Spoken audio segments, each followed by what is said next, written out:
Mrs. would like to thank the following: Zago Pearl Shake, Minute Burger, Twist and Fry, Sweet Corner, Scramble King, Minami Home Appliances, Nix Binalot sa Dahon, Fry and Pop, Lily's Peanut Butter, Fernandez Bakery, Skin Specialist and Nail Spa, Island Rose, Nikon Home Appliances, Olive Sea.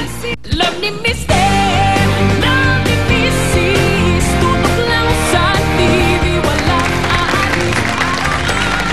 Alright, welcome back. Pero honey, bago natin tapusin ng show, meron lang ako gusto sanang interviewin dito sa ating audience. Okay. Si Nanay Lina. Sapagkat si Nanay Lina, halika po, dahil meron pala siyang anak, honey, pareho ang sitwasyon na buntis, pero sa case ni Nanay Lina, kinupkup niya yung anak niya. Pwede nga pakikwento sandali lang? Masilan hong yun, mayroong, bawat isa mayroong hindi pwedeng ihayag lahat. Ngayon, yung anak ko parang kahawig din noon na may balak din siyang ipalaglag. Pero hindi ako pumayag dahil unang-una, masama yun. Ngayon, kahit nag-iisa ako at wala akong katulong sa hanap buhay, kundi ako lang, minabuti kong kupkupin ang anak ko dahil mahal na mahal ko yung anak ko. Hindi ko siya pababayaan. Kahit kapalit ng buhay ko, hindi ko talaga iiwanan ang anak ko.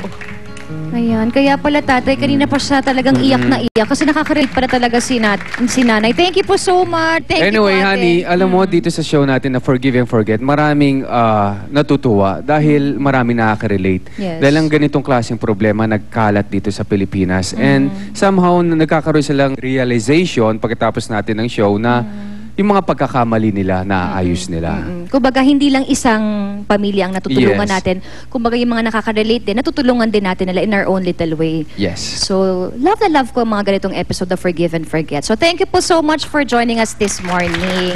Ayan. At syempre, gusto ko rin magpasalamat kay Jeff Robles for my makeup. Thank you, John Arjes, for fixing my hair. Thank you, Ensembles, for my clothes.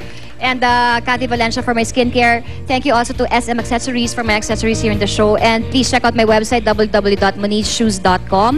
Ayan, ito pong suot ko ngayon ay tawag dito ay Sheila. Meron pong red, meron blue, and saka black. At saka pwede rin po i-check yung mga ilang styles po sa Ensemble sa Trinoma. Ayan. And thank you sa Carminarix. Thank you. Alright, ako naman, honey. Thank you sa FNH for my shirt and SM Accessories.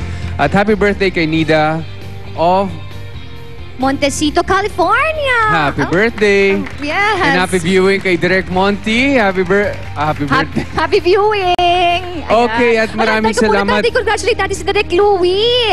Oo sa kanyang nga. napaka-successful na art exhibit. Meron pa ba? Meron pa yata natitira-tira. Check out Sa po yung... SM yan, sa fourth SM. floor. Oo. Bumili Ilan ako na ng lang? dalawa. Wow, meron ka Yes. ng mga paintings niya. Ay, Aha, okay. and also thank you din sa lahat na nanonood na sumusubaybay kay Nita Negrita. Uy, Dahil, congratulations, tatay. Taas maganda ang po yung rating nyo. ratings namin dahil po sa inyo. At dahil sa inyo, pinapaganda po namin ng husto ang storya ni Nita Negrita. Ayan. Okay, salamat sa ating live studio audience from Barangay Basra. Basra at Barangay San Bartolome, Quezon City. Thank you so much for joining us this morning. And mga kapuso, we'll see you again tomorrow. Dito lang sa Love ni Mister. Love ni Visis. Na-enjoy mo ang chikahan with our favorite showbiz couple sa Love ni Mister, Love ni Mrs. Hatid ng New Best